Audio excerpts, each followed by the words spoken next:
জামাত ইসলামের সাথে জোট প্রশ্নে চরমনের পক্ষ থেকে যে আপত্তিকর কথাবার্তা বলা হচ্ছে, এটা দর কষাকষির একটা instrument, not more than that of. তো দর কষাকষি করতে যে এত নিচে নামা চরমনের জন্য ঠিক হচ্ছে না, এটা বিরাট ভুল করছে। জনগণ তাদেরকে আবার সন্দেহ করবে এবং তাদের যে একটা গ্রহণযোগ্যতা তৈরি হয়েছিল সেটা নষ্ট হবে। দেখেন, জামাতের গ্রহণযোগ্যতা কিন্তু শুধু ধর্মীয় কারণ বা ইসলামী দল হিসেবে না। জামাত কি এটা ডাকসুতে প্রমাণিত হয়েছে, চাকসু রাকসু সব জায়গায় প্রমাণিত হয়েছে। শিবির কি, হাসিনা পতন আন্দোলন কারা ঘটিয়েছে এটা জাতি জানে। এবং জামাতকে মানুষ চায় এখন বিএনপির বিকল্প হিসেবে। এবং আওয়ামী লীগ নাই ওই জায়গায়, এখন জামাত মানে প্রধান দুই দলের এক দল। জামাতের রেলেভেন্সের জায়গা কিন্তু ভিন্ন। অতএব জামাতের এখানে তেমন ক্ষতির কিছু নেই, সামান্য ক্ষতি। অবশ্যই চরমোনাইকে প্রয়োজন, ক্ষমতায় আসতে প্রয়োজন, তার চাইতে বেশি প্রয়োজন ক্ষমতায় টিকে থাকতে। ধর্মীয় কারণে চরমোনাইকে দরকার। তা জামাতের রাজনীতি এখন ধর্মীয় রাজনীতির অনেক ঊর্ধ্বে। বরং জামাতের কার্যক্রম ধর্মভিত্তিক দলের চাইতে অনেক বেশি বিস্তৃত।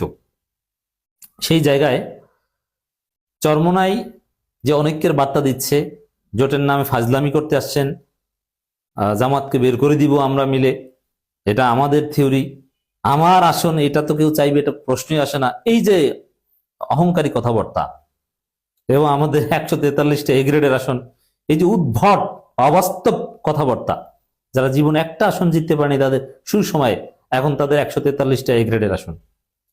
তো এটার রহস্যটা কি? এটা এটা কেন? দেখেন, এটা চরমনের একটা নাটক, দর কষাকষির। It's part of negotiation. এখন পর্যন্ত চরমনাই জামাতের সাথে সংস্কার প্রশ্নে, জুলাই প্রশ্নে, বিচার প্রশ্নে বা জাতীয় রাজনীতির কোনো প্রশ্নে জামাতের বিরুদ্ধে কোনো বক্তব্য দিতে পারে নাই। তাহলে যে গালাগালি দেখতে পাচ্ছেন, জামাত মুনাফেক, 71, অমুক তমুক, মওদুদিবাদী, এইসব কথাবার্তা যে চরমনে অনেকের কাছ থেকে শুনছেন, এটা জাতীয় রাজনীতির ইস্যু ভিত্তিক না, এটা হচ্ছে দর কষাকষি কেন্দ্রিক।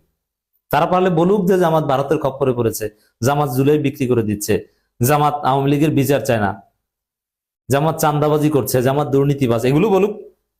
এরকম কিছু বলতে পারছে না। তাহলে যা দেখছেন, যে কারণে তারা জামাতকে থ্রেট দিচ্ছে। এবং নাটক, আরো একটা নাটক বলি আপনাদেরকে। চরমনে একটা সংবাদ সম্মেলন ডেকেছিল, তারপরে আবার সংবাদ সম্মেলন স্থগিত করেছে। এর মানে সংবাদ সম্মেলন ডেকে, সাংবাদিকদের ডেকে জামাতকে ভয় দেখায়, এই যে গেলাম কিন্তু আমরা বের হয়ে, এটা দর কষাকষি। তারপর জামাত বলেছে, আরে ভাই দেখেন, আমি দেখতেছি দেখতেছি আর একটু বাড়াই দিতেছি। খেলা চলে এই জায়গায়। মুরিদরা তো মওদুদিবাদ নিয়ে এসেছেন আবার। দেখেন, এখানে চরমনাইকে একটা কথা বলি, আপনারা জামাতের সাথে ঐক্য যতটুকু করেছেন, সোফার যে পর্যায়ে এসেছেন, মওদুদিবাদী, ফেরকায়ে বাতিলে এগুলো বলে আপনি বাংলাদেশে কিচ্ছু করতে পারবেন না। আর দ্বিতীয় কথা, মওদুদিবাদী অমুক তমুক এগুলো ভারতের শেখানো ন্যারেটিভ। এটা আওয়ামী লীগ ছিল, আওয়ামী লীগের প্ররোচনায় এই ন্যারেটিভ গুলো বাজারে মার্কেটে চলেছে, যে তোমরা ওই মওদুদিবাদ নিয়ে ঝগড়া করো, রাজনীতি দরকার নাই, রাজনীতি আমরা, ফেসিবাদের মধ্যে তো রাজনীতি থাকে না। অতএব এই মওদুদিবাদ নিয়ে রাজনীতি অমুক তমুক বলা, এটা আওয়ামী লীগ থাকলে রেলেভেন্স থাকে, কিন্তু আওয়ামী লীগ নাই, অতএব এটার কোনো, এইসব কথাবার্তার কোনো দাম নাই। আর যতটুকু ঐক্য জামাতের সাথে করেছে, এখন যদি সমঝোতা না হয়, জামাতকে ধর্মীয় দিক থেকে গালি দেওয়া বা মুনাফেক বা এগুলো বলার কোনো ভিত্তি নেই। এগুলো বললে 4 আনার দাম নেই। এগুলো বলার সুযোগ নষ্ট করে ফেলেছেন।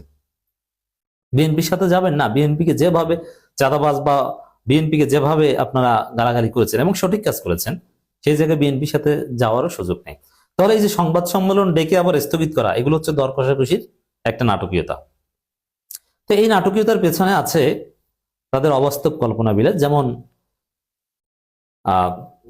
রংপুর, কুড়িগ্রামে জামাতের কিছু 99% নিশ্চিত আসন, সেদিকে চোখ পড়েছে। আর মজার বিষয় হচ্ছে সাতক্ষীরার, যেখানে চরমোনাই 2-3টে ভোট পেত, এখন ওই সাতক্ষীরার আসন চায়, সাতক্ষীরার এই আসন আমাদের দিতে হবে। এবং জামাতের নিশ্চিত আসনগুলো চরমোনাই চায় যাতে নিশ্চিত 2-3 জন এমপি হতে পারে। এখন জামাতের নিশ্চিত আসন, যেখানে তাদের 5% ভোট নাই, সেই জায়গা নিলে তো জামাতের ভোটে এমপি হতে পারবে। তো এই যে অপকৌশল, যে জামাতের আসন নিয়ে জামাতের ভোটে অটো এমপি হব, এটা হচ্ছে আর একটা রহস্য। এটা ফাঁস করে দিলাম। জামাতের একদম সুপার এক্সক্লুসিভ আসন নিয়ে তারা এমপি হতে চাচ্ছে, ফাওয়ার উপর চলতে চাচ্ছে। কিন্তু জামাত কি এটা মানবে? না, বাস্তববাদী হতে হবে। আপনি যেখানে পারবেন সেখানে নেন। যেখানে জামাত 90% আর অন্যান্য সবাই মিলে <10% সেটা আপনি চান কেন? এটা তো বললে হবে না। তো চরমনে এই টাইপের জামাতের একদম সুপার এক্সক্লুসিভ 4-5টা আসনের দিকে নজর দিয়েছে। ওই 4-5টার মধ্যে 3টা জিততে পারলেই তো আমরা বাজিমাত, জীবনের সংসদে যেতে পারিনি, এবার যদি পারি 3-4 জন, এরকম একটা চিন্তা তারা করছে। এই জন্যই এই নাটকীয়তা। জামাতকে গালাগালি যা দেখেন চরমনের পক্ষ থেকে, জামাতকে দায় দেয়া, জামাত দরকার বড় ভাই সুলভ আচরণ করছে, এই যে কথা বড় ভাই সুলভ আচরণ করছে, এটা আপনাকে মানতে হবে। জামাত বড় ভাই না, তাহলে বড় ভাই কে ভাই? আপনিই তো সিট চান জামাতের অর্ধেক, তাহলে আপনিই তো বললেন যে বড় ভাই। আপনি পারলে জামাতের মধ্যে 200 আসন চাইতেন, আপনি তো চান সর্বোচ্চ 100, তাই না? জামাত যেখানে 200 নিজেরা করবে বলছে, সেখানে আপনি চানই সর্বোচ্চ 100, তাহলে আপনি তো বড় ভাই জামাতকে মানলেন। তো এই রিয়েলিটি আপনি মানবেন না। তো এখন যেগুলো দেখছেন এগুলো হচ্ছে জামাতের সুপার এক্সক্লুসিভ কিছু আসনের দিকে চরমনের নজর পড়েছে। আর সংবাদ সম্মেলন ডাকা, এই অমুক তমুককে নিয়ে বের হয়ে যাচ্ছি, আসলে চরমনের সাথে কেউ বের হবে না। এগুলো জামাতকে চাপে রেখে কিছু আসন পাওয়ার চেষ্টা। আর শায়েখের চরমনের গালাগালি হচ্ছে এই জন্য। তবে এখানে তারা ভুল করছে। এটা বের হয়ে এককভাবে নির্বাচন করে কিছু একটা করবে, এই জায়গাটা তো তাদের নাই। আর চরমনের সাথে ঐক্যের বড় সুফল অলরেডি জামাত পেয়ে গিয়েছে, এখানে জামাতের পিছুটান কম। তো সেই জায়গায় আপনি এখানে অযৌক্তিক ভাবে অযাচিত ভাবে লাগতে আসেন কেন? এটা ঠিক হচ্ছে না। তো দর্শক, আমরা কিছু স্ট্যাটিস্টিক্স আপনাদেরকে স্মরণ করে দিতে চাই। চরমনাই ভাইরাও এটা জেনে রাখেন যে আপনারা অবাস্তব কল্পনা বিলাসে নিমজ্জিত হইেন না। 30-35টা নিয়ে সন্তুষ্ট থাকেন, সেখানে আপনারা 5-7টা জিততে বলে এটা আপনাদের জন্য ইতিহাস হবে, হয়তো এই ভাগ্য আর জীবনও আসবে না। অতএব অবাস্তব জিনিস চাইেন না। দর কষাকষির জন্য লিমিট ক্রস করে মাঠের অবস্থা খারাপ করবেন না। দর্শক, আমি 2টা তথ্য দেব যে বাংলাদেশে অতীতে যত নির্বাচন হয়েছে সেই নির্বাচনে চরমোনাই কত % ভোট পেয়েছে এবং এবারের রিসেন্ট যত জরিপ হয়েছে সেখানে কত % ভোট পেয়েছে, তাহলে বুঝবেন যে তাদের অবস্থা কি আর তারা কতটা বেশি চাচ্ছে, তারা কতটা অবাস্তব কল্পনা বিলাসে আছে। 1991 সালে ওখান থেকে চরমোনাই স্টার্ট, তখন তারা 0.79% ভোট পেয়েছিল, যদিও তখন সরাসরি হাত পাখা বা ওই তাদের ইসলামী ঐক্যজোটের সাথে নির্বাচন করেছিল, they were part of Islami ঐক্যজোট। 0.79% vote পেয়েছিল। 1996 সালে 1% পেয়েছিল, 1.09%। 2001 সালে 0.1%, এর মানে প্রায় 0% ভোট ছিল তাদের 2001 সালে। তাহলে বুঝেন 2001 সালে জামাত বিএনপির সাথে ক্ষমতায় গিয়েছিল আর তাদের ভোট ছিল। 2001 সালে হচ্ছে চরমোনাই আসল নির্বাচন, এর আগে তো ইসলামী ঐক্যজোট। এর মানে চরমোনাই এককভাবে নির্বাচন করে, তাও জাতীয় পার্টির সাথে একটু ঘষাঘষি ছিল। চরমোনাই জীবনে প্রথম এককভাবে নির্বাচন করে ভোট পেয়েছিল 0%-এর চাইতে একটু বেশি। 0.1% মানে কি? 0%-এর চাইতে একটু বেশি, 0%। আপনি চিন্তা করেন, ক্লোজ টু 0% জীবনে প্রথম নির্বাচনে। 2008 সালে 1% ভোট পেয়েছে। 2018 সালে ওইটা তো কোনো নির্বাচন না, 14-18 বা এগুলো তো কিছু না, তো এগুলো তো আর হিসাবে আসবে না। এরপরে আসেন হাসিনা পালানোর পর 5 আগস্টের পর যতগুলো জরিপ হয়েছে, গত 13 সেপ্টেম্বর থেকে 12 অক্টোবর পর্যন্ত সে আইআরআই জরিপ নিয়ে অনেক আলোচনা হয়েছে। সেখানে জামাত ইসলামের ভোট ছিল 26% আর চরমোনাই ছিল 4%। তাহলে 4% ভোট নিয়ে এতগুলো আসন কি চাওয়া যায়? যে জামাত 15%, 12% ভোট নিয়ে 30টার বেশি সিট পেত না জোটের মিত্র হিসাবে, সেখানে তারা 4% নিয়ে 35-40টাও খুশি না। তাহলে বুঝেন যে চরমোনাই কতটা অযৌক্তিক কল্পনা বিলাসে আছে।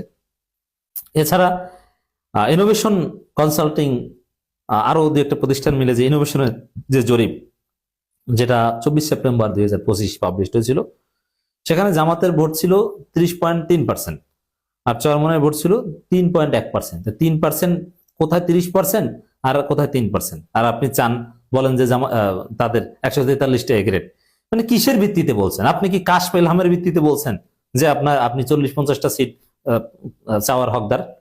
40-50টা দ্বারা নাকি 100 যাচ্ছে, হাস্যকর কথা। প্রথম আলো যে জরিপ করেছে, আমি সবগুলো জরিপের কথা বললাম, যদি প্রথম আলো জরিপ ক্রেডিবল না, প্রথম আলোর জরিপে চরমোনাইয়ের ভোট হচ্ছে 0.1%, মানে 2001 সালে যা পেয়েছিল, মানে প্রায় 0%। তাহলে আপনি বুঝেন, তো এই সক্ষমতা নিয়ে তারা যে পরিমাণ সিট চায়, এটা কি এক প্রকার জুলুম না?